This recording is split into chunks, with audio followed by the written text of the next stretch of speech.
UFC Baku just ended a little bit ago in Azerbaijan, and it was a pretty good card overall. We're going to get straight into the reactions I have for this fight night. And to start off, Abdukkayev versus Nascimento. I got this fight right. I was calling for Abdukkayev to beat Nascimento because he was on the second fight in 29 days, which was crazy. But honestly, this was a shit fight. The first two rounds were dull. Abdukkayev was wanting Nascimento to engage. He was complaining about it, but he wasn't doing anything to engage Nascimento. Very odd that he was complaining about that. He felt like, I guess, the world should revolve around him because he was in his home. But yeah, Nascimento was getting some more shots off. Especially in the second round, and towards the very end of the round, Abdukkayev actually hit him square in the jaw after the whistle was blown, after the round was over. So very odd that happened. Third round, a bit more entertaining, more exchanges. Abdukkayev landed a double leg takedown, and then he started landing ground and pound, and that's his bread and butter, is the ground and pound. He then stands up, while Nascimento is still on the ground. He comes back down and hits him square in the face. Nascimento gets rocked. His head is kind of a little limpy, it's not looking good for him. Abdukkayev just keeps raining it down, and the fight gets called. People are claiming early stoppage. I get it. I also don't think it's that bad of a stoppage. I mean, Nascimento was both of them were exhausted. Nascimento's body language did not look good at all. Props to him for coming in on 29 days notice here, but it didn't look good, and I think the stoppage is okay. But anyway, I got that fight right. I said he was going to get a TKO early round 2. He ended up getting it late round 3. We move on.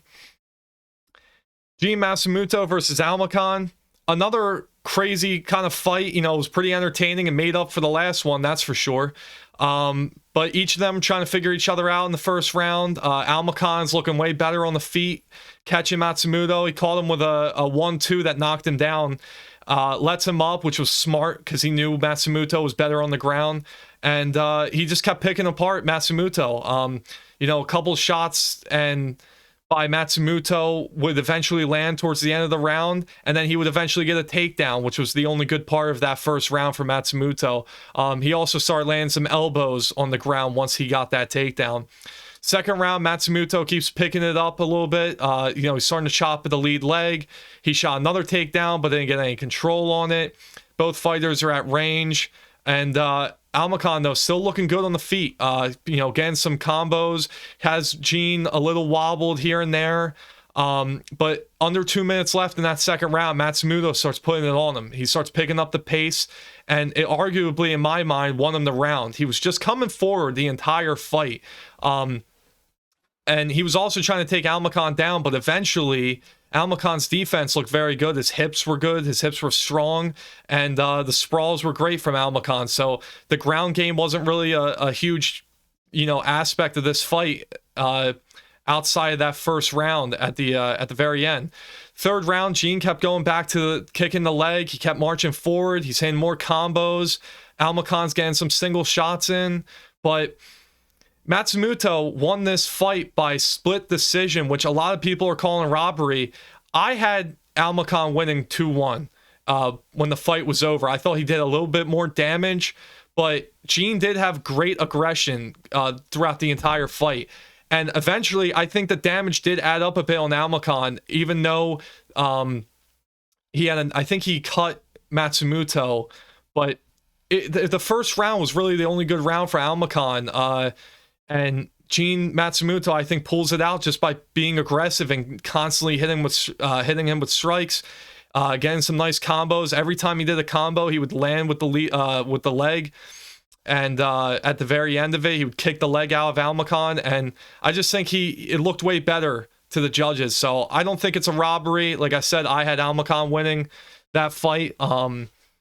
But I don't think it's a robbery, so I don't think people should be screaming about that. I did have Matsumoto to win, though, by decision, so we got that right on 2-0, myself and the checklist that I use. Donchenko, Berggren, it wasn't even a fight. I mean, Berggren did look actually decent striking. He may have hit Donchenko like twice with a nice shot. One of them, in fact, kind of woke up Donchenko, and he starts looking at him crazy in the second round, and he's like, I can't believe you actually just hit me. And then he just lands a head kick flush on him. Absolutely disgusting KO by Donchenko. Kind of saw it happening, right? He's another level to Berggren. Again, shout out to him. I mean, he did well for this fight. He comes in for, I think it was Gustafsson that Donchenko was going to fight. But yeah, nasty head kick. Berggren goes up against the fence. Donchenko lands a couple hooks to finish him. End of the story. End of the fight. Didn't look bad, but yeah, Donchenko's on another level. We had that as well. Early round 1 KO. He gets it done early round 2. 3-0, both me and the checklist. This fight, Kaan Ofli versus Javier Reyes, I got completely wrong. Kaan Ofli decides that he's going to improve a whole hell of a lot since his last fight. I heard the commentary saying that he was working on his boxing, and I thought, this is going to be interesting. And sure enough, Ofli lands a nasty punch straight down the pipe on Reyes, puts him down, and ends up just getting on the ground and putting him in an arm triangle. Nasty work by Ofli. Looked way better than Javier Reyes. Javier Reyes looked like an amateur that should go back to the Dana White Contender Series. But Kaan Ofli did great, man. His striking was way better. Obviously, the grappling was way better. Javier Reyes, I don't think, wanted to go to the ground with him. And Kaan Ofli, man, he picked him apart on the feet, landed that straight shot, and that was the end of the fight. Great win for Kaan, and I thought Reyes was going to be way more active. I mean, I got this fight completely wrong. I thought Ofli was going to have no chance on the feet, and it was the complete opposite. So got that completely wrong. Like I said, Ofli with a late round 1 sub, and it was a great fight. It was a great performance from him. And I'm interested to see what happens with him moving on. Those Australians, when they're small, we all know, they just got something else to them, man. They're feisty little people. So we move on. Ruziboev versus Pulyaev, an absolutely terrifying rear naked choke from Ruziboev. I had this as a lock of the card. Same thing with Donchenko. Ruziboev puts this man to sleep. His eyes, Pulyev's eyes, rolled to the back of the head. He immediately got the takedown. He pulled Pulyaev off the cage and then immediately got the hooks in, went onto the back. And then for the next 2 minutes, it was just kind of picking him apart from the back, hitting him with some little shots, trying to distract him, trying to get that neck exposed. And Pulyaev goes to the side a bit, and Ruziboev just said, screw it, I'm not getting the original RNC here. I'm just going to choke from the side. And by the time, you can see Pulyaev just kind of go out, but the ref doesn't know it yet. He goes to move him, and by the time he goes to move him, you see Pulyev's eyes just roll backwards.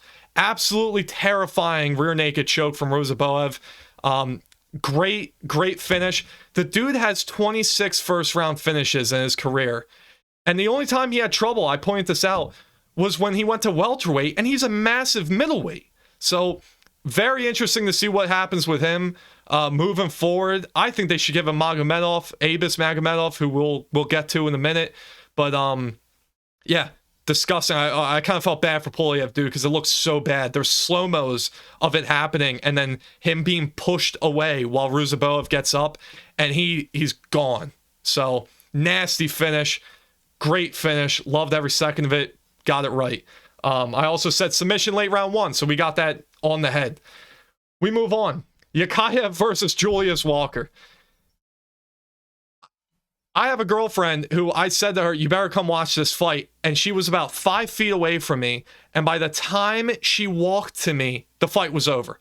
An absolutely nasty right overhand from Yakhyaev, from Rakhman Yakhyaev, that just rocks Julius Walker, puts him down straight away. His head turns, puts him down, lands up some follows. I thought the fight should have been called right away, but and if it was, it would have been the fastest KO, I think, in light heavyweight history. But he had to do a couple ground and pound shots, and that was it, man. A couple follow-up shots, and then the ref calls it. Nasty KO. I don't know what we're gonna do with this guy. He's a finisher. He looks amazing on the feet. He looks amazing on the ground. I mean, this is what you want to see at light heavyweight. I want to see this guy more. He seems like somebody who wants to be active too. So I'm all for this guy. And also, like I said, if anybody had Julius Walker in this fight, shame on you. His name is the Juice Box. So I don't know what to tell you. I had submission early round 1. He got it done with a KO early round 1. So whatever. We move on. Now, this fight was a little bit more dull. Hasanov versus Eric Nolan. I had this fight with Hasanov getting a late round 1 TKO. I thought the grappling and the ground and pound was going to be too much for Eric Nolan. Looking at his grappling defense versus Yakhyaev when he went up to middleweight on his debut, just didn't like what I saw. I thought his neck was way out, which Yakhyaev ended up getting. And I thought it was going to be kind of similar to this, where he may have defended a bit better, but then Hasanov was just too powerful, too explosive, and just TKO'd him on the ground. Nolan looked like he improved his takedown defense. He looked like he improved his scrambling, his grappling defense overall, because he was doing decent. He got controlled the entire fight, so it sounds terrible. But he did decent. He wasn't really in that much danger. He got cut with an elbow, I think, at the end of round 1, which was kind of, that was the most damage done in the entire fight. Because Hasanov is built like a brick house, and this is at welterweight. He ended up getting the most takedowns in welterweight history in a welterweight fight. But he just gassed, man. He was so gassed out from wrestling. And, like I said, he was kind of in control the entire time. He was never in a bad position. There was a couple times throughout the fight where Eric Nolan and him were standing up on the feet. But for the most part, Hasanov just dominated him on the ground. Every time Nolan had something going a little bit, Hasanov took him down. Credit to him for that, but he's got to work on his cardio. He's got to work on actually finishing people on the ground as well. He does not have that much of a regional scene. He doesn't have that much regional experience. And I think it's going to come back to haunt him soon enough, because he did not look good enough to be in the UFC, to be quite honest. I think he's going to get exposed if he doesn't work on his cardio and finishing on the ground. But otherwise, Eric Nolan, props to him. He hung in there. He tried to make it a fight, but he just couldn't get away from Hasanov's grappling. So got that fight as well, correct. Not the method, but Hasanov won unanimously by decision. We move on to the main card. This is when I started getting bad. This is when it sucked. But we have Magomedov, Abus Magomedov versus Michal Oleksiejczuk. I thought Oleksiejczuk has improved. I thought he was going to be able to weather the storm of Magomedov. I thought his striking was going to be better. And it was the complete opposite. Abus Magomedov was striking his lights off. I mean, he was so good knocking Oleksiejczuk with right hooks, with straights, couple kicks. And it just looked terrible for Oleksiejczuk. He looked like he had nothing. Oleksiejczuk goes for a body shot, which I love about Oleksiejczuk. I love the Polish power to the body. And Abus Magomedov decides, I'm throwing an elbow when you do that. And he hits him square on the face, puts Oleksiejczuk down, and then puts him in a nasty guillotine, I want to say.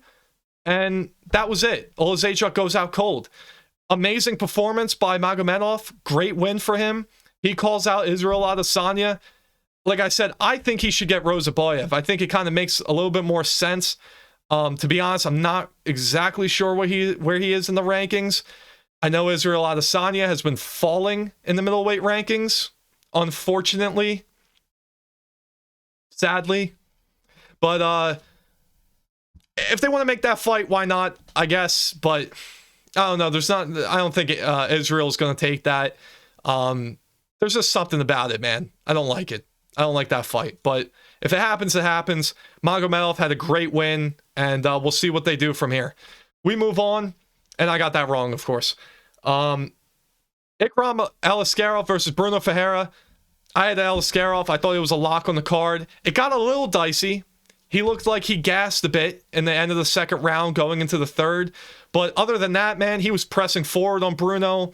He was going up would back up Bruno to the cage and then shoot a takedown. He would also, before shooting a takedown, decide that he's going to do a 1-2 and then a flying knee, which almost connected on Ferreira in the first round. But there was, this fight was pretty much Alaskarov pressuring Ferreira, getting some shots off. Definitely the more technical fighter out of the two, landing more, landing better, and then getting a takedown when he needed to. Ferreira just kind of keeping him close, sometimes scrambling up, eventually getting taken down again.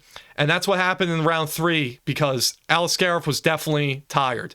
Ferreira was definitely tired from having to defend all the time, but Alaskarov was definitely getting more exhausted as the fight went on. And it looked like Michael Bisping even said he was breathing in oxygen, way too much. And Bruno needed a finish going into the 3rd round. He comes out a bit more aggressive. Alaskarov immediately takes him down. And that was pretty much it. He had a body triangle in the middle of the cage on him and just laid out for the rest of the fight. Unanimous decision for Ikram. Just better everywhere. His cardio definitely needs to improve, though. And if it does, I think he's going to be a great fighter. He's great on the feet. He's great grappling. But the cardio, I think, is going to differentiate him with the top middleweights. So we'll see what happens with him. But great fight. Like I said, I don't even think that was hard to pick. I did have him getting the TKO because Ferreira was just coming off of a knockout that was brutal from RoboCop a couple months ago. But he hung in there, man. Props to him. But he just can't get it done against somebody like Alaskarov. So 7-2 so far going in to the 10th fight in which I got completely wrong. The checklist did not. I went against the checklist because for whatever reason, I'm an idiot. I was shooting for the stars here with Charles Johnson, and I didn't even make it off the ground. Charles Johnson got dominated in this fight. I thought because Charles Johnson has a long reach and a 5-inch reach and height advantage on Asu Almakhan, that it might be a little bit difficult for Almakhan to have any kind of momentum. He proved me wrong. I mean, he was better on the feet than Charles Johnson in this fight. He clips Charles Johnson with a left hook in the very early in the first round. He then takes him down, and that's kind of how the fight was, man. There was nothing that Charles Johnson could possibly do. And Charles Johnson was defending well. He wasn't getting purely dominated, but Almakhan was just a step ahead, maybe even 3 steps ahead the entire fight long. Low kicks were there. Like I said, the left hook landed a couple times. Just constant pressure, constant scrambling. And it was always Almakhan with the better chain wrestling. And he was just he was in the dominant position the entire time. In the 3rd round, Johnson knew he needed to get a finish, and he almost gets a buggy. Well, he locks up a buggy choke. He semi-locks it up. Almakhan gets out of it. That was the closest that Johnson had to a finish in this fight.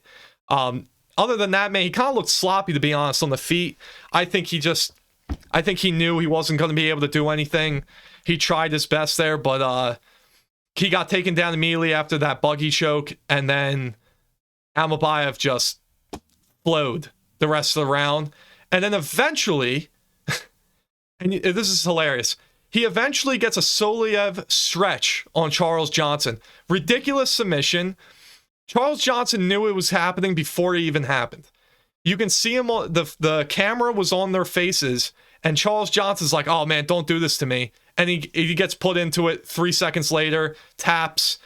Amazing submission, amazing, flawless performance, really, by Asu Almakhan. You're going to have to give him a top 5 opponent next, because I don't think he's getting the title shot next. Obviously, Pantoja is probably next in line for that, but I think you give him a top 5 opponent and you see what happens there. He proved me wrong completely. The checklist had him. I just had a feeling that Charles Johnson could pull this out. Boy, was I wrong. Like I said, shooting for the stars on an underdog here. And I might have even got put into the ground, to be honest. I was so off on that. But whatever. We move on. Speaking of another fight, this was the only lock on the card that I had. I had 6 locks on the card, and this was the only lock that lost. Now, I'm not that ashamed, because I know a lot of people had Sadikov. But Sadikov got destroyed in the first round. I mean, there was so much. It was so depressing, honestly. Sadikov comes out. He's home. You know, everybody's waiting for him. Everybody's looking forward to this fight. This is the guy that they want to see. Aljamain Sterling's in the back talking to Mackenzie Pavlovich about how great Sadikov is and yada, yada, yada. Bang! Right in the first round. Just flatlined. And Sadikov complains about it. I mean, Camille landed the nicest straight right on his chin. Sadikov goes down. Sadikov turtles up immediately. 4 big shots on the ground by Camille. The ref separates them, says the fight's over. Sadikov gets up. Why? You should let me fight more. You idiot. You're turtling up after you got knocked down, and it was a brutal, fall. It was not an easy fall. You could tell he was out of it. As soon as it happened, I knew the fight was over. That was the kind of knockdown it was. I don't know why Sadikov was complaining. I'm not all that surprised. There was a bit of complaining out of that New York gym. I'll just say that. There was a bit of complaining out of that gym. A little bit soft, maybe, may I add. Just a little bit soft, I don't know. Maybe Aljamain and Merab being there together and not fighting each other when they should have fought each other for the bantamweight title. Maybe that permeated through the gym. I don't know. It's hypothetical, but Sadikov gets knocked out round 1 nastily. And I had Sadikov KO early round 2, and he just got flatlined, man. Nasty win by Camille. I loved it. I thought the fight was rigged almost. I couldn't believe how fast that happened. And when Sadikov got up and was complaining, I was like, he must have had money on himself here to get knocked out like that. But yeah, crazy fight. No way in hell was this a premature stoppage. Camille won fair and square. We move on. The Bullet, Shara Magomedov versus Michal Pereira. I got scared. I'm not going to lie to you, because this is another lock on the card I had, because Pereira, to me, sucks. I can't stand him as a fighter. I don't know why he's fighting in the UFC. I think he was a stripper before. I'm not even kidding. He was a stripper before he was a fighter. I'm almost positive on that. And that's why he does all of his dancing and somersaults. He's a cute little guy out there just doing whatever he can because he knows he sucks at fighting. Let me explain to you something. This dude gets a knockdown on Shara Magomedov, comes straight down the pipe on him while Magomedov goes for a kick, knocks Magomedov down, gets on top of him, is in dominant position. Now, Magomedov was kicking him, while he was on the ground. He eventually gets the top position. Magomedov's not doing all that much on the ground, man. Pereira is not doing all that much on the ground either. He looks like he's gassed just getting to the ground after knocking down Magomedov. No fighter in the world does that. No fighter gets gassed after knocking someone down and then getting on top of them in the first round. The fight barely started. And this dude lands 2 elbows on Magomedov. And it's like, okay, this is a pretty good round from Pereira. This dude gets up. Eventually, Magomedov gets up. Nothing really happens at the end of round 1. Clear as day, round 1 goes to Michal Pereira. He goes back to the corner, and you can just tell he's gassed. And I'm thinking, how is this dude gassed? In the world of his fighting, where he's so explosive, he's trying to do all this stuff, how are you gassed after possibly the best round you could have possibly had? You're not moving that much. You're just on the top of Magomedov. You're in control. He gets up and he's gassed. The second round, he's barely punching Magomedov. He's trying to look for that perfect shot. He's timid. He's letting Shara just tag him all over the place, on the legs, on the body. He's getting a couple jabs in. Eventually, Shara Magomedov gets more strikes on him. Wins round 2. Again, Pereira just looking for that perfect shot. Can't find it. Can't find it at all. He even did he did try to do a Superman punch and got Magomedov read it completely, hit him square in the face while he came to Magomedov. We go to the third round. Pereira looks a bit more aggressive. Again, though, looking for that perfect shot. Shara's landing kicks. Pereira goes for a takedown, which is idiotic because he's already exhausted. Magomedov sprawls. His defensive grappling is actually not that bad, to be honest. He comes back up after sprawling, accidentally pokes Pereira in the eye. We know you're gassed, dude. He takes a minute and a half after getting eye poked, which I'm going to give him props for because he could have milked it. He didn't. Immediately, Shara starts kicking his legs off. Both guys are exchanging at the end of round 3. Shara got him with a straight right and a left head kick. Pereira shoots again. Magomedov sprawls again. They're clinching on the cage, and Shara hits him nastily on the body with a knee. Perfectly executed. You can tell it hurts Pereira. He's already winded. It wins him even more, right? That wins Shara the match, in my opinion. I saw 2 rounds to 1 easily, and that's what he did. He won 2 rounds to 1 unanimously, and I had him getting an early round 3 KO. I thought Pereira was going to gas out even more, but I also didn't expect Pereira to not even throw a punch, really, in the second round. So he kind of saved his energy, I guess. And he looked like he could have got KO'd at the end of round 3 because that knee hurt him. But unanimous decision, 29-28 for Magomedov. The correct decision by a mile. And showed some grit. Yeah, Magomedov showed some grit there. You know, he's an amazing kickboxer, but he went through some adversity there and he did well. So good for him. We'll see what happens with him. Pereira needs to be cut from the UFC. I'm so tired of him. I hate him. I can't stand him. It's just, there's a lot of dancing jobs out there, you know? There's a lot of nightclubs. There's a lot of clubs in general, you know? There's birthday parties, retirement parties. I don't know. There's a lot out there, man. It's a good niche to get into. We move on. Fiziev versus Manuel Torres. I got it wrong. Man. I thought this was the end of Rafael Fiziev. I was wrong. He comes out in his hometown and lands a spinning heel kick in round 2 that doesn't even connect flush. It doesn't even connect perfectly. Manuel Torres has his hand up to his head. The force from the heel of Fiziev, I'm sorry, hit the hand so hard, hit the head of Torres. Torres goes down from the force of it. Then follow-up shots by Fiziev. Torres is out, doesn't know what even happened. Crazy finish from Rafael Fiziev to finish off the card. And I had Manuel Torres in this fight. Now, the checklist, it was pretty much tied when we look at head-to-head. And, you know, that's what this fight was, right? It was a pick'em, 50-50. But I just had this feeling, man, that Torres was going to catch him with an elbow while Fiziev came in. He did well. Round 1, those guys are picking at each other at range. They're trying to figure each other out. Fiziev smartly gets a takedown all the way towards the cage, puts Torres up, puts Torres down. Torres gets up, starts getting some momentum at the late round 1, right? Finishes round 1 with some good momentum. Hit, I think it was either a straight or a jab on Fiziev's right eye that hurt Fiziev a lot. And he was even talking about it in the post-fight speech, and post-fight interview, that jab hurt.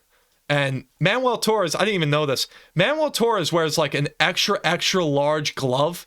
His hands are massive. So I don't know if that goes into his power, but his hands are ridiculously like cartoonish large.